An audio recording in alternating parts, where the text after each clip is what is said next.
Sir, আমরা আলোচনা শুরু করছি। আমাদের আজকের রোগীর সংখ্যা নতুন করে শনাক্ত হয়েছে 209 জন এবং আমরা দেখছি যে গত বেশ কয়েকদিন ধরে রোগীর সংখ্যা বেশ বাড়ছে এবং আমরা জানি যে এখন পরীক্ষাও আগের চেয়ে অনেক বেশি পরিমাণে হচ্ছে।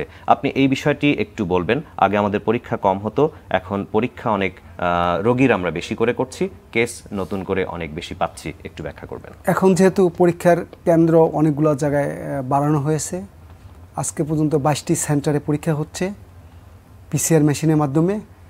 আগামী কয়েকদিনের মধ্যে আমাদের 37টা কেন্দ্র চালু হবে। পরীক্ষা যত বেশি হবে তত টেস্ট পজিটিভ আসবে, এটি একটি বিষয়।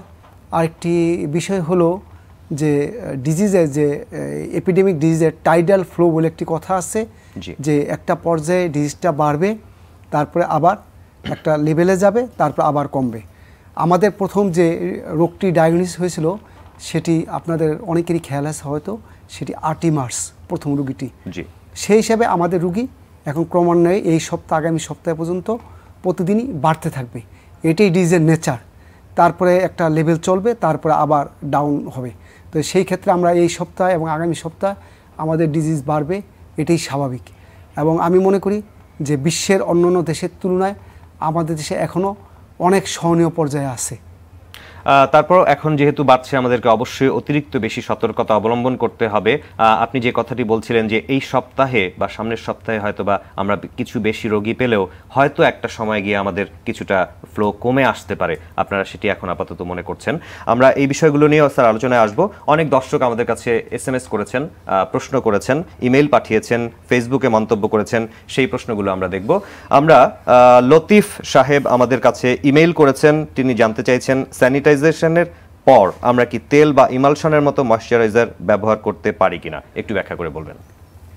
আপনি স্যানিটাইজেশন ইউজ করার পরে এটা জীবাণুমুক্ত হয়ে গেল, তারপরে তেল বা ইমালশন বা অন্য কিছু যদি আপনি লোশন ইউজ করেন, সেটা হচ্ছে যে জাস্ট আপনাকে এটা সুদিং ইফেক্ট দিবে, কিন্তু এটার জন্য কোনো সায়েন্টিফিক কোনো ব্যাখ্যা নেই বা এটা আপনার কোনো উপকার আদৌ কোনো উপকার আসবে কিনা এমন নিশ্চয়তা নেই। বরঞ্চ অ্যাডিসিডনেস থাকার জন্য সাবসিকুয়েন্টলি যখন আপনি হ্যান্ড ওয়াশ করবেন, হ্যান্ড ওয়াশ করতে আপনার সময় বেশি লাগবে।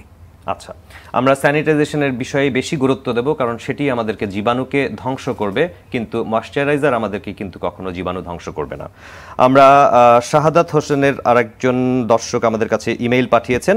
শাহাদাত হোসেন, শ্বাসকষ্ট হাঁপানি যাদের আছে তাদের করোনায় ঝুঁকি বেশি, শুনেছি তরমুজ খেয়ে নাকি শ্বাসকষ্ট দূর করা সম্ভব। আপনি একটু ব্যাখ্যা করে বলবেন, আমরা একটু বৈজ্ঞানিক ব্যাখ্যাটা শুনতে চাই। অ্যাকচুয়ালি এখানে তরমুজের কোনো রুল নেই, কারণ তরমুজ খেলে হ্যাঁ আপনার বডির ইলেকট্রোলাইট যদি ইমব্যালেন্স না থাকে তাহলে এখানে কোনো রুল নেই, কারণ তরমুজ খেলে আপনার শ্বাসকষ্ট কমবে এমন কোনো নিশ্চয়তা নেই।